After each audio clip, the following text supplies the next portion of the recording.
Now, back to the program. We're back. Steve Arterburn here. Let's talk to Richard from Rockville, Maryland. Richard, you're on with Steve Arterburn, Dr. Jill Hubbard, and Dr. Henry Cloud. How are you today?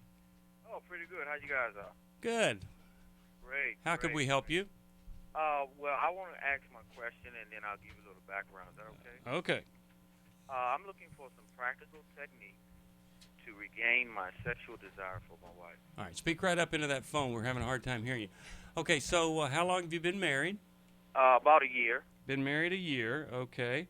And so all of that desire and everything is kind of waned a little bit, we'd say. Yes, sir. Yes, sir. Was it there and it went away, or was it never there? It was there when we courted. We remained celibate. Was it and there a little bit, or was it there a lot? It was there a whole lot in the beginning when we courted, and it was there a whole lot when we first got married. Okay, I got to ask you this. Question I ask everybody that loses interest in sex with their spouse. Does pornography have any place in your life? No. Well, yes. Before I was married and before I knew the Lord, it was. Okay, how long before you were married did you give that up? Let's say 6 years ago. 6 years ago. Okay, so I think that's probably not the influence, but a lot of times, men get so fixated on the image that it's difficult. What do you think it is? Do you have any idea of what you think might have caused this? Well, I've told her, because we have talked about it, and I've told her that, she's more so the initiator. And a lot of times when she initiates, that's when I draw back. So I've told her to allow me to initiate, and she has done that. And it works for the most part, but at the same time, I still find myself not being interested. Mm-hmm. And don't get me wrong, I love my wife, Sure. and I love the intimacy part of it. I love that. But Right. it seems like I would much rather read a book with her, talk with her, than to have sex. And I know it sounds kind of strange because I'm a young guy. all these men are thinking, oh, to have a wife like her, and all these women are going, oh, to have a man who would want to talk with me and read with me. So you guys, a lot of people would say you have the perfect relationship, but anyway, Jill, what are your thoughts? Well, Richard, I have a curiosity because you said when we were first married you had desire for her. Well, you've only been married a year, so I'm wondering at what point in that year's time, and if there was something that shifted in the relationship for you. That's where we are. I mean, that's where we are. She's telling me, she's been very honest, and she's telling me, she's saying, I would like to make love 3 times a week. And I'm saying to her, literally, that's too much. But What does literally mean? There's two sides. Okay, first off, I have a demanding job. I'm up at 2 o'clock in the morning. Sometimes I don't get in till 6 o'clock at night, so I'm tired. So a lot of times I'm just, really not interested. Then the other side of it is, biblically, I know my role to render due benevolence. So I have to kind of weigh that thing out, and I have to, at the same time, be concerned about her feelings. Right, Richard, how many times a week would you like to have sex? How many times a week would I like to? Yeah. Every day if I could. I want to. Okay, but you're telling her that 3 times is too much. So what works for you? We're confused. Well, I got another question too. Okay, come on. Do you have like a strong libido when you look at other women? That's a good question. It really is a good question. Mm-hmm. What I've learned to do, because I struggle, I did really struggle, when I was younger. No.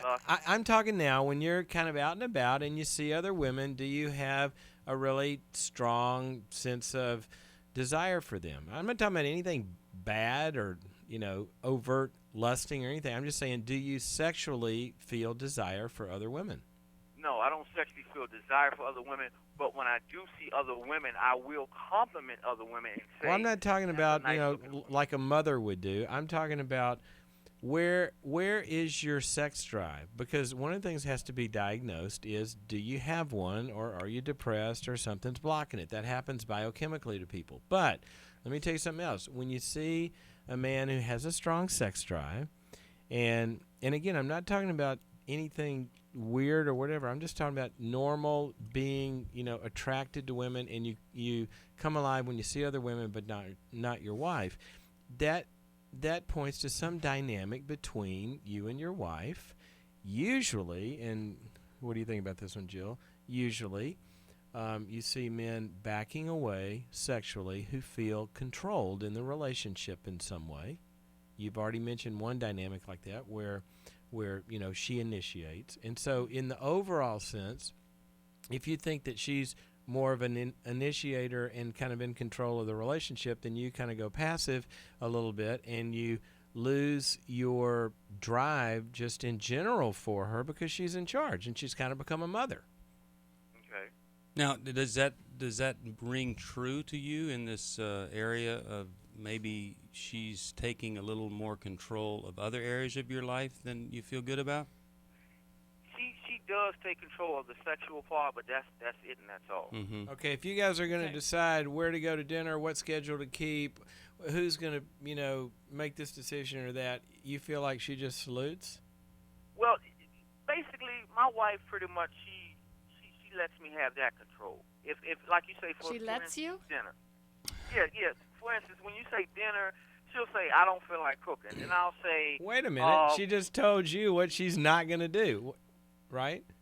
Well, and I'm okay with that. I'm okay with that because I know she's a doctor. She has a demanding job. She has to deal with these kids all day. So if she come home and say, "Honey, I really don't feel like cooking," Right. She's been honest with me. I'll say, "Well, let's go out to eat. Where would you like to go?" Okay. But she doesn't come home and say, "I'm not cooking for you. Let's go." X, Y, Z. Well, I'm just trying to find out to what degree you're adapting. And not that, I'm not talking about, selflessness is a bad thing. I'm just talking about when is it that you step up and say, no, we're going to do it my way this time? And is it mutual? Is it fair? Yes. It's a balance. It is a balance. Well, and Richard, I think you guys have a little bit of a role reversal, it sounds like, which there's a lot of couples in this situation where maybe the wife seems to be more dominant or has, a career that's more dominant, and the husband is, more like you were describing, into being more communicative and more in touch with his feelings, which is a great thing. But along with that, I think what you were describing, Henry, can be a decreased sex drive. Especially, in the beginning, you have all those hormones going on, but as soon as that dynamic gets into place, or as soon as you maybe feel her dominance or her criticism, something in terms of attraction starts to wane, and that's what you're describing. And there's another word that comes to mind, and that is the word of inadequacy.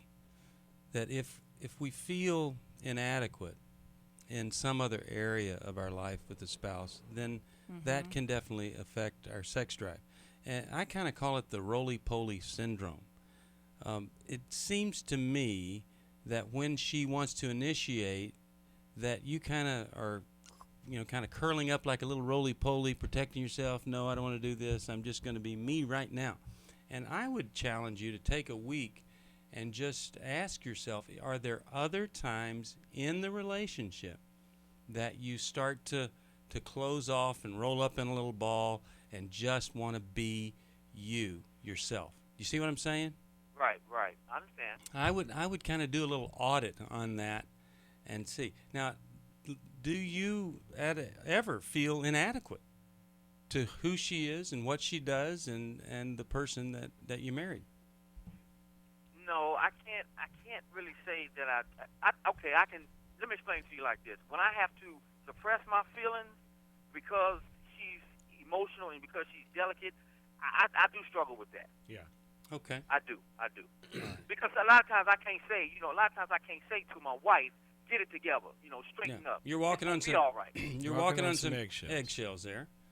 Yeah. Okay, I used a word earlier, and it was adapt. Okay? And I just want you to think about how much you adapt to her as opposed to being in the mix in those conversations, and don't take this word the wrong way, but require some things from the relationship. In other words, if she's having emotional struggles, instead of adapting to those and becoming less than who you are, stepping up and leading and requiring, I know this is hard for you. I know you've got some sensitive feelings here. I want to honor those, but let's talk about how we can work through them. Let's talk about getting some help. And then you're back in charge. And what usually happens is when the man stops adapting and gets back in charge, he feels normal sexuality again. Okay. I hope that's helpful to you. Very so. Henry, what would be a good book that he might want to read that would help him a little bit? Probably Boundaries. Okay, let's send that to you. I'm guessing. And I'm very glad that you called us today, and how great to be working on this in the first year. We had a guy that didn't work on it till 21 years like this. We'll be back after this.